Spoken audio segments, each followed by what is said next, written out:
Well, hello everyone and welcome back to the channel. I've recently been having the itch to jump back into Skyrim and check it out again, see what it's like in the year of 2020, and simultaneously I've had the itch to become a vampire, so I thought, what better matchup than the Skyrim DLC Dawnguard, where you do indeed get to turn into a vampire. I don't know why, but I've just been in the mood to do some blood sucking recently, and the options were play vampires on video games, watch vampires in movies, or wait for my girl to get back on her period again. I'm sure you've all seen the intro to Skyrim more times than a blind person has seen the colour black, so we're just going to really quickly skim through everything important that happens in the next 2 minutes until we get to Dawnguard. Before being beheaded, I get the lucky privilege of being able to customise my character, and the character that I end up making reminds me a lot of my Dragon's Dogma character, Electric Fan. Feeling like this is some sort of close relative or incest child of Electric Fan, I decided to take the name to the next level. I decided to draw some inspiration from his name and end up calling him the Dyson AM09 Hot Plus Cool Fan. I'm not sponsored by Dyson or anything, but I definitely would like to be. If anyone from Dyson is watching this, please get in touch. I will call all of my characters in video games after your products. As I'm about to be beheaded, a massive dragon comes out of nowhere and starts shooting flames out of his nose, really flexing on us, showing off what a great dragon he is, but I'm like, nah mate, do one, I've dealt with severe depression, you're nothing compared to that. I escape with Ralof and he proceeds to do the most Bethesda Todd Howard everything is okay, my games are perfectly fine with no bugs at all walk I've ever seen.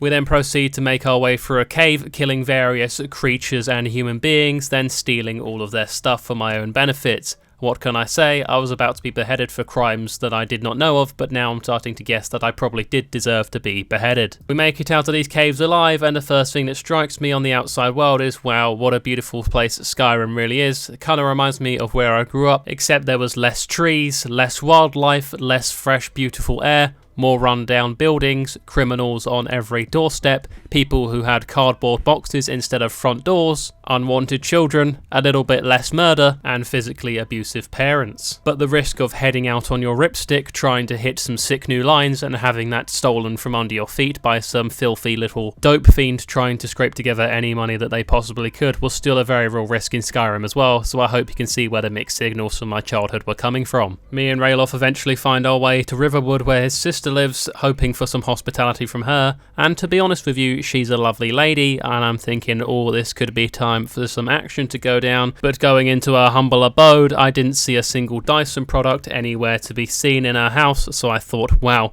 this bitch really isn't the one, I'm getting out of here right now, and going to Whiterun in hopes of finding someone who will appreciate Dyson AM09 Hot Plus Cool Fan for what he really is. And respect was exactly what I received while in Whiterun. Not even 10 minutes into my stay and somebody was already in my ear like they're selling the big issue, telling me about a group of vampire hunters called the Dawnguard. So naturally, after getting a Yakult down me, because a healthy digestive system is key to good health and longevity, I then went searching for this place they call Dawnguard, realised it was quite a long walk and decided to order an Uber instead. 5 minutes later I got the text that my Uber was outside, when really it wasn't, it was about 5 blocks away, so I had to run down those 5 blocks before he drove off and took my money with him. But hey, if you think I'm going to complain about the fact he was 5 blocks away, then clearly you don't know that social anxiety rules my life. The Uber driver drops me off in Riften instead of Dawnguard because apparently me smothering mayonnaise on my balls was killing his vibe. Sorry mate, I've just come from being beheaded, I haven't really had time to have a shower yet, so I was just using the mayonnaise to conceal any bad smells. On my way to Dawnguard, I found Tauskar the Wanderer, who said he'd play a song for me for the cheap price of only 25 gold. I said go ahead mate, but let's just say I didn't really like the way he was playing the song, so I decided to put an arrow in between his eyes. Turns out he's an absolute unit, however, and he came chasing after me with his magic, so I had to put about 50 more in between his eyes before he finally dropped. Finally, after all this time, we have arrived at Dawnguard. Christ, what a ball ache it was to get here. I hope being a vampire is all worth it in the end.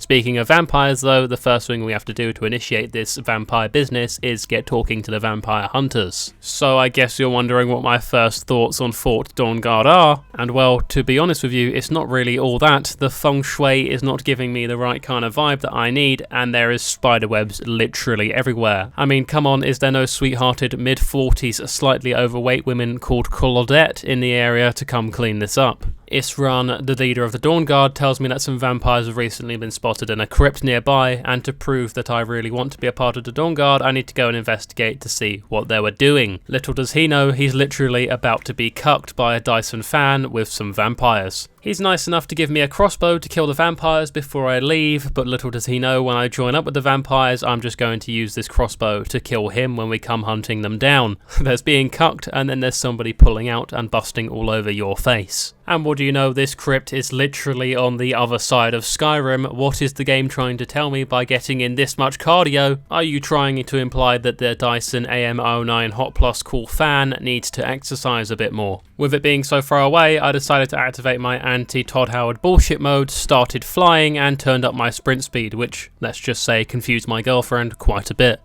Oh. I'm just trying to get somewhere quicker.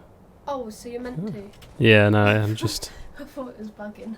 Sorry, did I just say girlfriend? I meant she is the local priest from my Scientology church. Entering the crypt, and the first thing that I find is some vampire fledglings. Unfortunately for them, I have to put a crossbow bolt through their heart. You might be thinking, how can I do this to what will be my own kind soon when I turn into a vampire? Well, they're just fledglings. Put it like this, it's like killing crackheads. They're still human beings, but they are just so far separated from us that they don't really matter to society that much. I make my way through the crypt and find some more vampires, a few skeletons to put down, and a couple of death hounds. You might be thinking, can you show us some of that crypt, George? Well, no, I can't really. There's not really much to show. It just looks like every other crypt and cave in Skyrim, because diverse level design is definitely something that Todd Howard prioritizes. Finally, I come across some named characters at the end of the crypt. I try to get to know them a little bit and see what's going on, see if they can help me out with this whole becoming a vampire thing, but they just literally kill me. Now knowing that they're hostile, I was much more prepared for it this time round, ready for a battle with these named characters and ready to take them down, show them who the boss really is, but I once again die. You know what they say, third time's the charm, so here I come once again, this time with an intellectual devised plan that will definitely get me past these named characters that I'm having trouble with, but then I remember, wait, I'm not an intellectual, and die once again. So here I am again, the fourth time round, and you can call it the four-leaf clover, because this time I actually get lucky, managed to murder not just one, not two, but that's right, call me Chris Watts, because I get a hat-trick of murders. After bagging my first hat-trick since last weekend when I absolutely shit on my local under-9s team, I then have to do a puzzle, and let's just say I couldn't be more self-conscious of my intellect, because this took me way longer than it should have. I was genuinely questioning my own intelligence more than I questioned this guy from the Middle East who was on my last flight. He was wearing complete white and had a big, thick, black beard. Look, don't judge me, okay? I was just looking out for the safety of the other passengers. He had coriander on his food and left it on there. And studies have shown that 98% of the people who eat coriander without throwing up are terrorists. Completing that puzzle, and all of a sudden a woman just literally faints out the middle of it. Why can't this happen to me in real life? I've never once in my life finished a puzzle of Peppa Pig and then all of a sudden a woman spawns out of nowhere falling into my arms. This does get me thinking though, this could have been what happened to my mum all those years ago. The only information I really have was the last time I saw her. She said, George, I am done with you and your autism. I can't handle it anymore. Going to neck myself, BRB. So who knows, maybe she's out there somewhere hiding in a vampire crypt. So this woman that may have been roofied in the middle of this puzzle has just fallen out and told me that she's a vampire who's been hidden away for many, many years.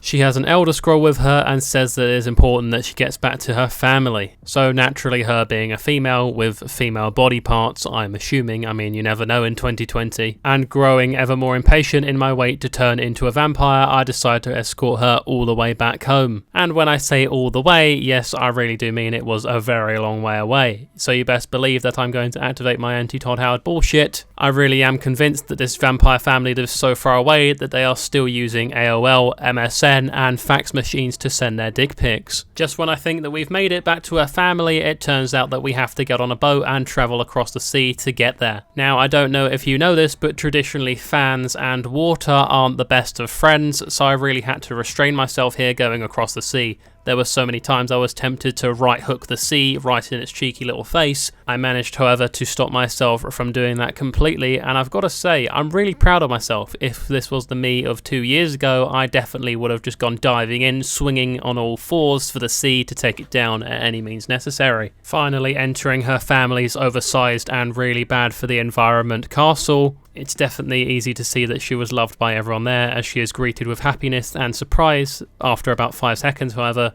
everyone just kind of got bored of her. Is that truly you? I cannot believe my eyes.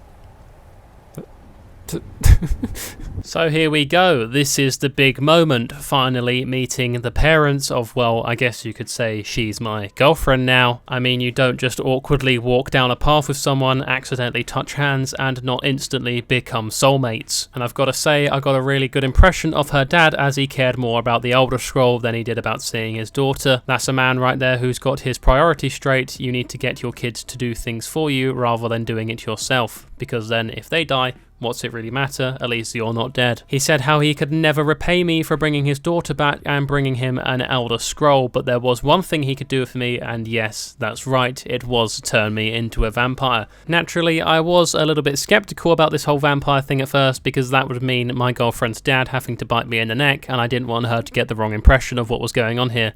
But after thinking about it, I then realised I don't care what she thinks, and I'm going to turn into a vampire because that's what this entire video has been based around. So here we go, with butterflies in my stomach and sweating profusely. It really felt like my first time all over again.